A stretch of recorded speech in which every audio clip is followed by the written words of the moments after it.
Hai teman-teman, bertemu lagi di channelku. Di video kali ini kita akan melihat apa saja keunikan dari otak Albert Einstein. Apa sih bedanya dengan otak kita? Di dalam daftar ilmuwan yang telah memberikan kontribusi terbesar bagi umat manusia, ada dua orang yang selalu berada di urutan teratas. Siapakah mereka? Yang pertama adalah Newton dan yang kedua adalah Albert Einstein. Selain mengagumi kecerdasan mereka, sering sekali orang berpikir bahwa otak mereka pasti berbeda. Ternyata para ilmuwan juga berpikir seperti itu. Sayangnya, otak Newton sudah tidak dapat diperoleh, sehingga para ilmuwan mempelajari otak Albert Einstein. Untungnya, setelah kematian Albert Einstein, otaknya dibawa pulang oleh ahli patologi, Harvey, untuk dilakukan otopsi. Harvey memotret otak Einstein dari berbagai sudut, lalu memotongnya menjadi 240 bagian dan mengawetkannya.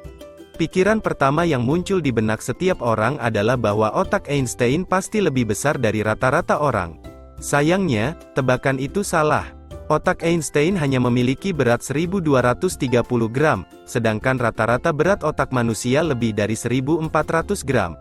Dengan kata lain, otak Einstein sedikit lebih ringan dari rata-rata otak manusia.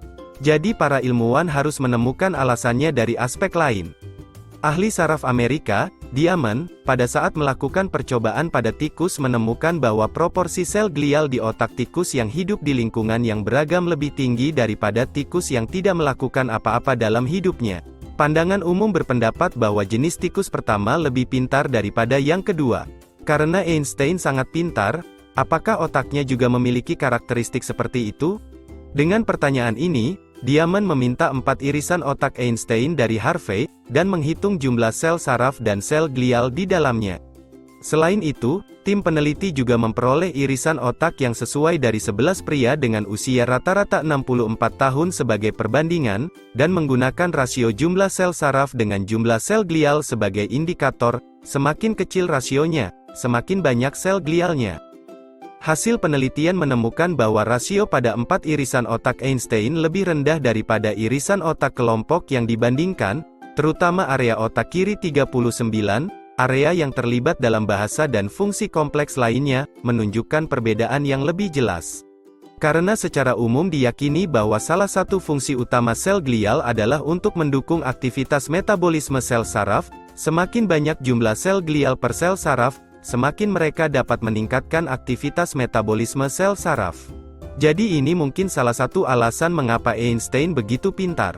Jika kita berpikir itu sebabnya Einstein begitu pintar, maka kesimpulan ini masih terlalu dini. Pertama, karena usia rata-rata kelompok otak yang dibandingkan 12 tahun lebih muda dari Einstein. Sel glial dapat terus membelah diri, mungkin pada saat mereka mencapai usia Einstein, tidak ada lagi perbedaan di antara mereka. Kedua, selain usia dan jenis kelamin, tidak ada yang mengetahui tingkat kecerdasan otak yang dijadikan perbandingan tersebut. Dan yang ketiga, yang diteliti hanya otak Einstein. Apakah otak ilmuwan cerdas lainnya memiliki karakteristik yang sama? Tidak ada yang tahu. Terlebih lagi, hanya ada 4 irisan otak dalam penelitian. Pada tahun 1996, ilmuwan lain menemukan bahwa korteks frontal otak Einstein lebih tipis dari orang biasa, tetapi sel-sel saraf di dalamnya tersusun lebih rapat. Ini berarti bahwa sel-sel saraf ini akan berkomunikasi satu sama lain dengan lebih cepat. Pada tahun yang sama, para ilmuwan membandingkan penampilan fisik otak Einstein dengan otak 35 pria yang memiliki tingkat kecerdasan normal. Mereka menemukan bahwa sulcus lateral di kedua sisi otak Einstein sangat pendek. Karakteristik ini mungkin bisa membantu sel-sel saraf untuk berkomunikasi satu sama lain dengan lebih baik. Pada tahun 2004, ada lagi ilmuwan menggunakan teknologi komputer untuk menyatukan semua sampel milik Harvey untuk rekonstruksi grafis, dan memperoleh gambar lengkap otak Einstein. Mereka menemukan bahwa lobus parietal bawah otaknya 15% lebih lebar daripada orang biasa. Secara umum diyakini bahwa area ini berkaitan dengan pemikiran matematis dan kognisi visual spasial, dan proporsi sel glial di lobus parietal kiri bawah secara signifikan lebih tinggi. Otak Albert Einstein memang lebih unik, tapi apakah ini alasan mengapa dia begitu pintar? Silakan berikan komentar di bawah.